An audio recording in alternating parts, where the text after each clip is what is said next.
parler des deux pains avec levain, avec Hametz, qui sont présentés à Shavuot. Nous avons dit que le Hametz ici nous ramenait à Moar, le cerveau. Vous avez dû voir quand, dans la publicité par rapport à Shavuot, il y a ce Moshe de ce, j'allais dire de ce temps, mais c'est du grand n'importe quoi. Hein? J'aurais dû voir que c'est un peu ma tronche qui a été mise là. En tout cas, avec les deux tables, ici avec, sur chaque table, un hémisphère du cerveau. Donc, hier, nous sommes arrivés au point où nous avons parlé des 10 forces de l'âme en rapport avec les séphirotes. Nous avions dit que il y en avait 3 supérieurs et qu'il y en avait, pour le coup, 7 inférieurs. Mais dans les 7, il y en avait 6 plus 1. On en a parlé hier, et donc je vais vous inviter à aller revoir la vidéo pour voir un peu les différents détails dont nous avons parlé. Mais nous avons dit ici qu'il y avait donc, d'un certain côté, l'aspect intellectuel, ok, et de l'autre côté, il y avait l'aspect émotionnel, ok, les facultés intellectuelles d'un côté, et puis de l'autre côté, les facultés ou bien les attributs émotionnels de l'âme. Et qu'il était donc important d'aligner les deux, puisqu'il est question. Vous avez vu que les facultés intellectuelles, vous avez donné les images, c'est lié à la tête, et les facultés émotionnelles sont liées au corps. Or, vous n'êtes pas sans savoir que quand on parle de Christ, désormais nous disons que Christ est la tête. Mashiach, Yesh Moar, il y a cerveau. Il y a cerveau dans la tête. Donc, c'est celui qui est la tête qui est... c'est chez lui qui a le cerveau, en fait. C'est le centre d'où partent, j'allais dire, les pensées, le projet, le programme. Et on nous dira dans les Écritures que le Fils de l'homme n'a pas un lieu où poser sa tête. Donc, il lui faut maintenant un corps. D'où le premier message où nous avons parlé de prophète Yoël, où nous voyons le 10, le 6 d'un côté, le Yud et le Vav, et de l'autre côté, nous voyons bien sûr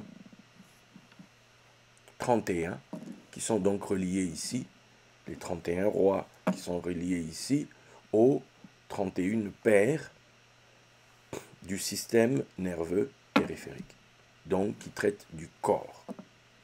Donc, à la Pentecôte, un corps paraît, un corps naît. Ce corps qui naît, c'est l'Église. Et ce corps se met, en fait, porte la tête. Comme les Lévites, les sacrificateurs, portaient l'arche sur leurs épaules. Le corps porte la tête. Et nous allons aller dans cette direction ce soir. Donc pour faire quoi? Pour qu'il y ait une jonction, pour qu'il y ait un alignement. Donc entre la dimension du corps, les émotions, le cœur donc, et la dimension de la tête, donc le cerveau, donc l'intention. Il faut que ces deux-là soient alignés. Il faut que les deux s'agencent pour que nous puissions manifester quelque chose, pour que nous puissions matérialiser quelque chose. Donc, avant d'aller là-bas, souffrez qu'on fasse, puisqu'on avait dit que les deux pains, c'est aussi, aujourd'hui on va traiter les deux pains encore différemment, donc les deux pains, c'est aussi la tradition sacrée, la tradition spirituelle d'un côté, philosophiques, tout ce que vous voulez. Et l'autre part, ce sont les preuves scientifiques. Parce que la gloire de Dieu, elle est vue au travers sa création. Et ce qu'il y a de bien avec la création, c'est que la création est quantifiable. La création est mesurable. La création, il y a des preuves. On n'est pas dans, tu sais, je pense. Non, non, non, non. Il y a des gens, ce sont les scientifiques, au quotidien, ces gens-là, ils font des recherches, ils prélèvent des mesures, ils réfléchissent sur les choses et ils trouvent des conclusions. Et sur base de ces conclusions ultra précises, ces hommes-là, en fait, à côté de ça, il y a l'industrie qui se met en place et l'industrie crée par rapport aux dernières découvertes. Ok? Parce qu'on a découvert telle et telle chose, désormais on crée. Lorsque Graham Bell nous a sorti le téléphone, bah, dans l'industrie, on a commencé à fabriquer des téléphones. Et on avait des téléphones avec fil, hein, et puis on a débouché au téléphone sans fil. Parce qu'on a découvert les ondes radio, on a découvert la Wi-Fi et compagnie et compagnie. Donc on sait comment utiliser ces différentes ondes, ces différentes fréquences. Et sur base des découvertes qui sont faites, l'industrie s'aligne, des hommes, des femmes s'enrichissent. Pourquoi? Parce que le marché profite de cette innovation. Vous voyez? Il y a une innovation qui arrive et le marché se diversifie, des bulles se créent, des trucs se font, etc. Les banques, bref. Mais tout ça part de quoi? Ça part des découvertes scientifiques, des précisions. Ok? Donc, d'où les sages d'Israël disent que si ta connaissance de la Torah, c'est-à-dire de la parole spirituelle, du dire sacré, de la tradition religieuse, n'est pas en accord avec la science, c'est-à-dire ce n'est pas la science qui doit changer, c'est toi. Parce que la parole de Dieu est à l'origine de la science, est à l'origine de l'objet d'observation des chercheurs, de l'objet d'observation des scientifiques. Cet objet d'observation, c'est le monde. D'ailleurs, le grand postulat de l'écriture, c'est quoi? Bereshit, bara Elohim. Tu vois, au commencement, Dieu a créé quoi? Les cieux et la terre. C'est comme ça que la parole de Dieu commence. Donc la parole de Dieu pose ce postulat. Elle dit en fait aux scientifiques, les gars, l'objet de votre observation, bah, nous on sait qu'il a fait. Bah, les scientifiques veulent bien croire. Mais maintenant, quand les scientifiques viennent vers nous, eux, après avoir fait leurs observations, ils viennent maintenant vers nous. Et ils trouvent qu'il y a des incohérences comme ce n'est pas permis. Ils trouvent qu'il y a des trucs qui ne tiennent pas la route. Le scientifique se dit, attendez, ça ne va pas. Et vous osez dire que c'est ce Dieu-là que nous, on connaît être aussi précis, aussi parfait, que nous, on voit dehors, et c'est lui qui serait à l'origine de ce chaos qu'on voit ici, de ce voile, de cette ignorance, de cette somme d'ignorance qu'il y a ici. Non, il y a un problème. Soit vous, vous ne le connaissez pas, soit vous racontez des bobards. Donc, voilà un peu la situation telle qu'elle se présente. D'où les sages disent, non, ce n'est pas aux scientifiques de changer. C'est à toi de changer. C'est à toi de retourner dans le livre. C'est à toi de rechercher la vraie révélation. C'est à toi d'avoir l'illumination, de trouver ce Dieu, parce que tout est dans l'écriture. Tout est dans l'écriture. Mais il faut maintenant changer nos lunettes, il faut maintenant prier pour avoir une illumination, pour avoir une révélation, afin de pouvoir comprendre, lire ce que lit le scientifique dehors, mais le lire dans l'écriture. Quand vous voyez un peu nos dernières évolutions, les dernières choses que nous avons eu à partager, comment nous sommes arrivés, cette grâce que Dieu m'a faite de tomber sur l'enseignement concernant le cerveau et compagnie, d'avoir la clé de lecture désormais par rapport à la tête, que Yeshua est la tête, ben, ça ouvre des plans de lecture extraordinaires. C'est là maintenant qu'on réalise qu'il y a réellement une cohérence, qu'il y a réellement un écho entre le livre et la création. On peut donc voir le Créateur dans le livre comme il est vu dans le monde. Puisque dans le monde, c'est la preuve palpable. c'est la preuve visible, puisqu'il nous est dit que les perfections invisibles de Dieu se voient à l'œil nu quand on le contemple depuis la création dans ses ouvrages. Donc, ces perfections invisibles qui nous sont annoncées dans l'Écriture, on les voit quand, dans le visible. C'est-à-dire, là maintenant, il faut aller voir les scientifiques, il faut aller voir toutes ces personnes qui scrutent la moindre étoile, scrutent le moindre coin, et on peut voir que dans le temps, ces scientifiques-là, ceux qui font l'étude de la nature, les physiciens, ceux qui traitent de la physique, hein, physis en grec, c'est lié à la nature. Donc, ces personnes-là, ça a évolué dans le temps. Ça a évolué au fur et à mesure. Il y a eu un moment donné où la science, pour le coup, était larguée. La science n'y était pas encore. La science ne perçait pas encore. La science, elle, de par son niveau de découverte, n'avait pas encore atteint la fréquence où d'où vibrent les Écritures. Voilà. Donc, entre le cosmique, etc., ben, le cosmique, on arrive à le découvrir. En tout cas, on ne parle même pas de l'époque où on dit que ceux qui sont venus d'ailleurs, la fameuse théorie des anciens cosmonautes, hein, c'est comme ça qu'on en parle sur YouTube. Je ne parle même pas de cette époque-là, les Anunnaki et tout, non. Je parle de nous. Okay? Ben nous, on découvre l'univers à cause des lunettes qui sont faites ici. Tu vois, les télescopes, je sais pas, les Hubble, je sais plus. Il y a différents noms comme ça. Plus c'est puissant, plus on peut aller voir plus loin. Donc, la science se développe avec l'observation. Retenez ça.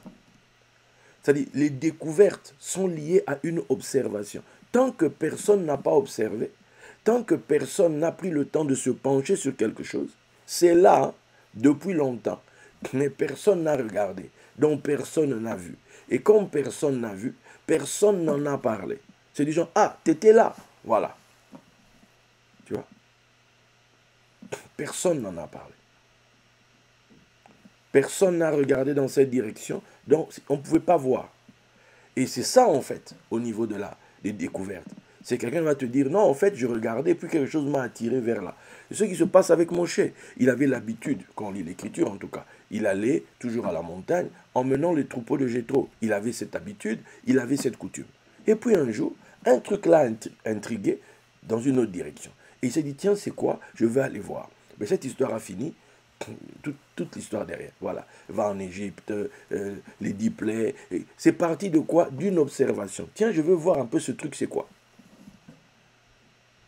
C'est quoi ce truc? Il est allé. Un truc qui l'a intrigué, qui l'a attiré, qui l'a sorti de ses sentiers battus. De ce sentier battu, etc. Et il a découvert tout ce qu'il a découvert.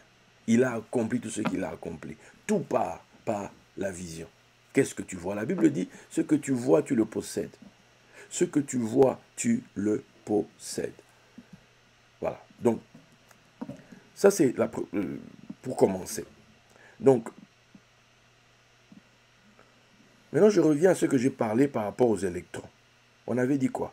Que les électrons ne se forment pas tant qu'ils ne reçoivent pas l'énergie pour se manifester.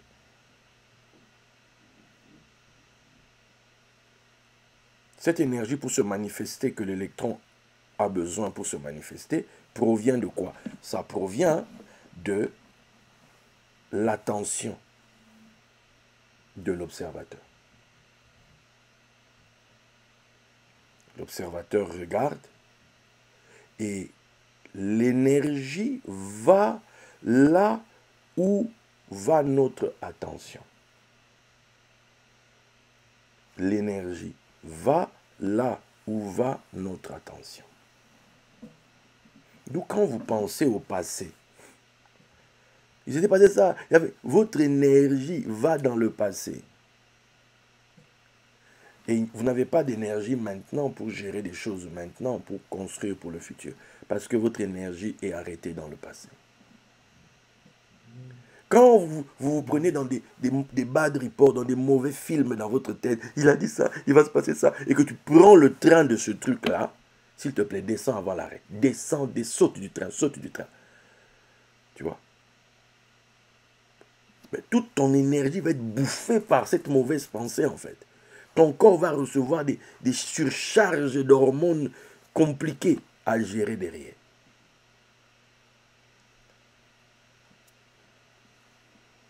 Déjà là, que faire? On a parlé hier de Jacob qui trompe en fait, qui porte les vêtements des hommes. On avait parlé hier de l'acteur. Un bon acteur, c'est quelqu'un qui s'immerge dans son personnage.